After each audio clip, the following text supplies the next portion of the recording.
The flu season is in full swing in San Diego, and the number of cases and deaths are significantly higher than at this time last year. The media portrays us as like crazy people or we're gonna hurt you, and that's not true. And sometimes, like, yes, we go through hospitalizations or that things that are a little intense, like my manic episodes, but I don't hurt people. Having a mental illness is tough enough, but dealing with the stigma of the disease can be just as destructive. It was my day. I played great that day and I won, and it was the most magical moment of my life. And it's an old game that seems new again as competitions spur a rise in the popularity of pinball. KPBS Evening Edition starts right now.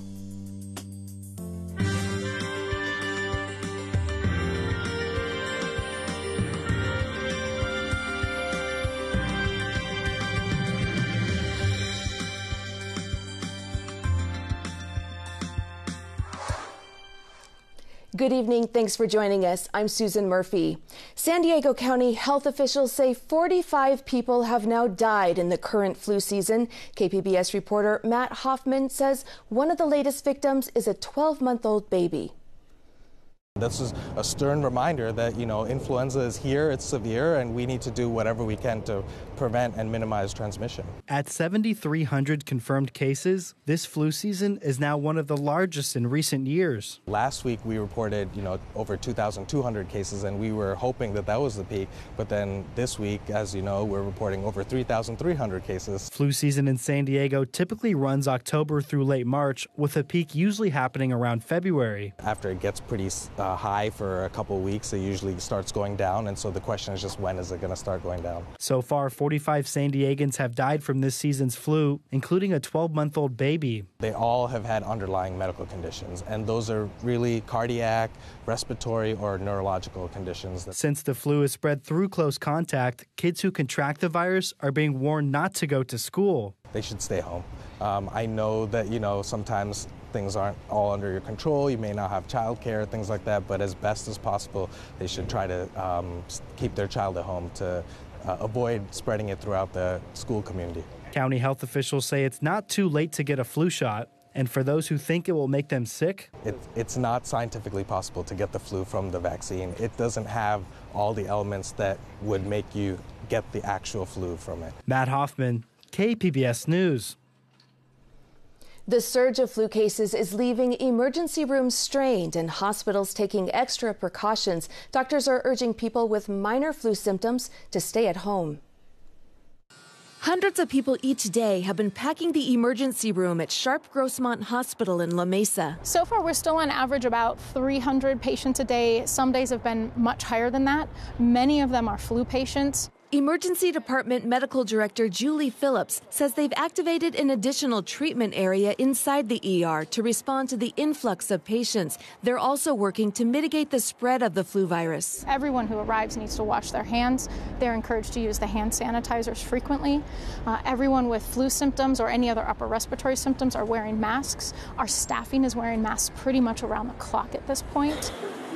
People who test positive for flu and are admitted to the hospital are being isolated from other patients. Currently, more than 50 flu patients are hospitalized at Sharp Grossmont. On top of it, we are increasing the visitor age limit to 12 so that we can protect the youngest kids from influenza. Phillips says the emergency room wait time for patients with minor flu symptoms can be extensive. Instead, she recommends resting at home and taking over-the-counter medications while letting the virus run its course. If you're having more severe symptoms, such as you can't hold fluids down, if you are having symptoms of shortness of breath, that's different, and that's something that needs to probably be seen by a provider somewhere. Flu symptoms include fever, chills, muscle aches, cough, congestion, runny nose, headaches, and fatigue. Stay home if you're sick. Do not go to work. Do not go to school. That is how we're spreading the flu. Health officials say it's not too late to get a flu vaccine. They recommend a flu shot for everyone 6 months and older, especially people with chronic medical conditions like asthma, diabetes, and lung disease, pregnant women, people 65 and older, and people who live with or care for others. To avoid getting the flu, doctors recommend washing your hands thoroughly and often. Use hand sanitizers, stay away from sick people, avoid touching your eyes, nose, and mouth, clean commonly touched surfaces, and if you are sick, stay home and avoid contact with others. Congress has been unable to agree on a long-term funding deal for the popular Children's Health Insurance Program known as CHIP. KPBS health reporter Kenny Goldberg says lawmakers have pledged to take up the matter when they return from their holiday break. The CHIP program provides health insurance to 1.4 million California kids and 9 million nationwide. CHIP funding expired last September, but Congress funded the program for 3 more months right before the holidays. House Republicans passed a bill with long-term funding, but it was financed by cutting a public health program established under the Affordable Care Act. Kelly Hardy is with the nonprofit group Children Now. She says that's like robbing Peter to pay Paul. They are using children's health really as a bargaining chip to pass something else that's not as popular, holding children's health hostage. It's pretty disgusting. Advocates are now pushing Congress to come up with a 5-year deal. Kenny Goldberg, KPBS News. The San Diego Blood Bank says their inventory is low and they're asking for people to donate blood. Blood supplies often dip this time of year as people get busy with the holidays. But Donor Operations Supervisor Diane Quilon says the need doesn't go away. Even the most common blood type that we have is just O positive and A positive.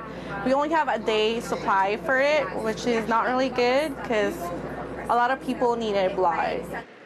The San Diego County Credit Union hosted blood mobiles at 3 of their branch locations today. Donations can be made at several blood bank centers around the county. You can find more information at sandiegobloodbank.org.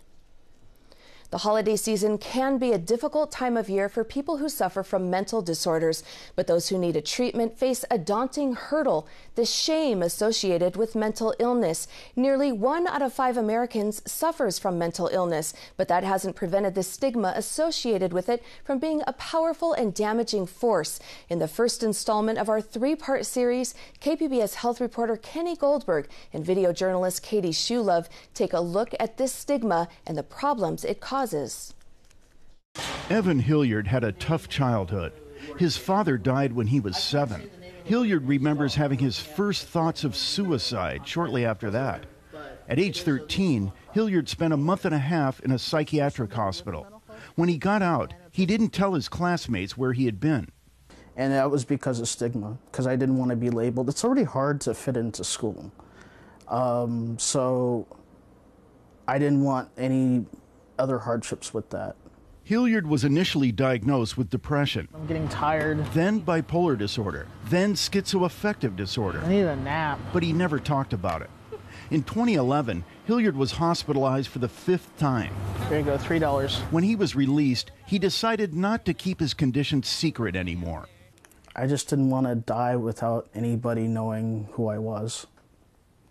And I felt like I was on the road to killing myself. I was thinking about killing myself just about every single day since I was 9. The stigma of mental illness is a destructive force. It prevents people from admitting they have a problem. The stigma also prevents people from seeking help. And it can increase the pain experienced by those who are struggling to get well. Michelle Acoy has bipolar disorder. She says stigma is everywhere, especially in the media. The media portrays us as like crazy people or we're going to hurt you, and that's not true. And sometimes, like, yes, we go through hospitalizations or that things that are a little intense, like my manic episodes, but I don't hurt people. Yet many Americans equate mental illness with violence. For example, after the November mass shooting at a Texas church, President Trump said guns weren't the problem. I think that mental health is your problem here. This was based on preliminary reports, very deranged individual. This is a mental health problem at the highest level. I think that is very stigmatizing. So we're having to overcome that type of rhetoric. Dr. Michael Plopper is the medical director at Sharp Mesa Vista Hospital, the largest private mental health facility in Southern California. And so there's this misbelief that people with mental illness are more prone to be violent. There's a very small percentage of people with very specific types of disorders in which that can be true. but the vast majority of people with all types of mental illness, from minor to severe, are not violent people. Dr. Jim Dunford is a professor emeritus of emergency medicine at UC San Diego. He says despite the advances in awareness and treatment, there's a persistent notion that mental illness is a moral failing. There is a continuing belief on the part of some people that you're weak, right? The old theory was, that you had to cope with these things on your own. It's very easy to find education these days that isn't just powered through ignorance. Evan Hilliard says for most of his life, that kind of stigma made him feel terrible. I felt like I couldn't be myself. I felt like I couldn't be vulnerable with other people. I felt like I couldn't be authentic. Today, Hilliard works as a peer support specialist at a local nonprofit agency. I collected stuff from work. He's also on the board of a group called Impact Young Adults. Their mission is to encourage young people with mental health challenges to reach out, make friends, and socialize. Impact Young Adults believes mental illnesses are chronic conditions like diabetes or hypertension. And just like those disorders, mental illnesses need to be properly treated and managed. In other words, mental illnesses are medical conditions. They're not a sign of weakness. The only reason I do is because I work in the kitchen. Now that he's accepted his condition, Hilliard has stopped concealing it, and he's trying to take an active role in fighting stigma. I think it's important to, show people what mental illness really looks like so that we don't just label people without understanding what's going on. And I just want to help. I know for a long time I was suffering, and I know many other people are suffering too. Kenny Goldberg, KPBS News. Tomorrow, we look at how stigma in the medical community affects people with mental illness. I'm William Brangham. Tonight on the NewsHour, a war of words. The president says his former chief strategist, Steve Bannon, has, quote, lost his mind. Coming up at 7, right after Evening Edition on KPBS. With allegations of sexual misconduct swarming the state capitol, lawmakers begin a new session today with a black eye on the legislature's reputation. 2 Democratic lawmakers have stepped down, and a third is being pressured to resign after sexual harassment and assault complaints were filed against them. Critics say the culture shift is greatly needed. I think the hugs and kisses are things of the past. We're not going to be seeing a lot of that touchy-feely in the Capitol, the glad handing, the slapping on the backs, things that are traditional political, physical moves are probably going to go out the door. And people are always going to be looking over the shoulder because they know a complaint can be filed against them and it actually will go somewhere this time. Lawmakers have formed a joint committee to address the issue. State lawmakers are working to offset the potential impacts of the new GOP tax plan approved by Congress. One proposed law would allow California taxpayers to count a portion of their state taxes as a donation. That way it would be deductible on a federal tax return. My idea is if every Californian makes a charitable contribution to the state of California so we can fund our public schools, our community colleges, our public universities, they in turn can actually use a federal tax deduction and get a 100% tax credit. So they will actually be able to deduct that 100% on their federal returns. State Democrats plan to introduce the legislation in the Senate in the next few days. California's first snow survey of the year is off to a dry start. As you can see, very little snow on the ground near Lake Tahoe. State officials and the National Weather Service work together to get a gauge of the water year ahead. Today's official reading is just 3% of average. A wider measurement of the Sierra snowpack is better, but still low at 24% of average. You could have 5 years of a record drought, which we came out of, followed by the wettest year on record, which was last year in Northern California. I believe it was the second wettest year on record in Southern California. That variability is what poses the challenge for all of us as water managers in California and the West. This was the first of 5 snow surveys. The region is expecting some snow in the days ahead, with storms expected through Saturday. In San Diego, cloudy and slightly cooler as temperatures are dropping slowly, and no chance of rain through the end of the week. Brittany Boyer has the full forecast.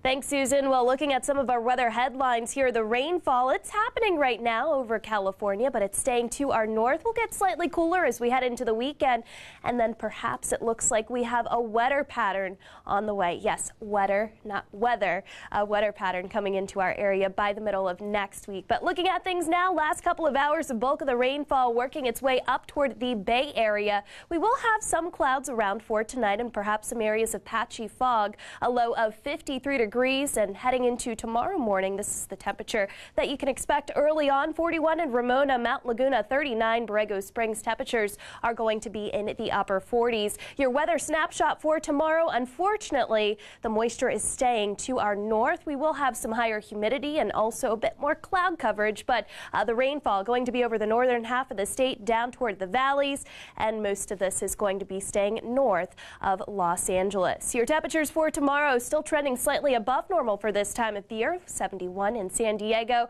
Ramona 76, Oceanside we're looking at temperatures in the low 70s. And taking a look at what we can expect heading into the next couple of days, we'll continue to see a series of storms working their way into the southwest, but a lot of the moisture looks like it is going to be staying again over northern and central California. So the coastal locations heading into the weekend, not too many changes here. Temperatures will start to slightly cool down just a touch. By Sunday, it's sunny and partly sunny with a high temperature of 69 degrees, and that's going to be the theme here throughout our inland forecast as well. Upper 70s to near 80 degrees Thursday and Friday. Lots of sunshine as we head into the weekend and early next week. If you find yourself heading out toward the mountains, also expect those temperatures to cool down just a touch into the upper 50s with clouds and sunshine. And then for the desert locations, also seeing those temperatures dropping off early next week. And then it looks like if we have any opportunity for rain, it'll be Wednesday and into the end of next week. Back to you, Susan. A new training approach developed by the U.S. Army and Homeland Security could help first responders and others in active shooter situations. AP reporter Josh Replicol has the story. This may look and sound like a video game, but the shooting scenarios here are designed to keep kids safe in school. With teachers, they did not self-select into a role that they expect to have bullets flying near them. That's something that they did not choose. But it happens time and time again. A New Mexico high school, the latest on a growing list of deadly school shootings. FBI data shows nearly 1/3 of all mass shootings since 2000 have taken place in schools. Edge, a virtual reality training world originally developed for the Army, is being adapted for schools. This Orlando-based Army research lab partnered with the University of Central Florida and other computer engineering firms to tailor scenarios for school attacks. We can prevent a lot of these deaths. We can prepare people better. We can make this a safer environment if we can get this into the hands of the right people. Researchers studied real-life tragedies, including Columbine and Sandy Hook. We sat with the mother of a child that died at Sandy Hook, and she walked through the entire event so that we could emulate that in the virtual environment. We have to worry about both children and adults being suspects. Dozens can train together remotely from their home computer, playing the role of police or school staff, and simulate live training, which normally is prohibitively expensive. What's the situation? A lot of these features allow teachers to test out things that have been tried. For example, Virginia Tech, they found that barricading the doors worked very well. So this gives different school districts the ability to try out different things, see what works for their given environment. Now we're in the role of a teacher. Even though it's training, it can be tough to watch. This is pretty frightening. This makes my skin crawl every time I watch. One version of the virtual training is already being used by first responders. The Army Research Lab plans to make the school version available soon, free of charge. Josh Replicol, The Associated Press, Orlando. Guatemalans are sending a record amount of money home during Trump's presidency, but will their investment pay off? From PRI's Global Nation, producer Blake Nelson talks to one man who built a business on these remittances.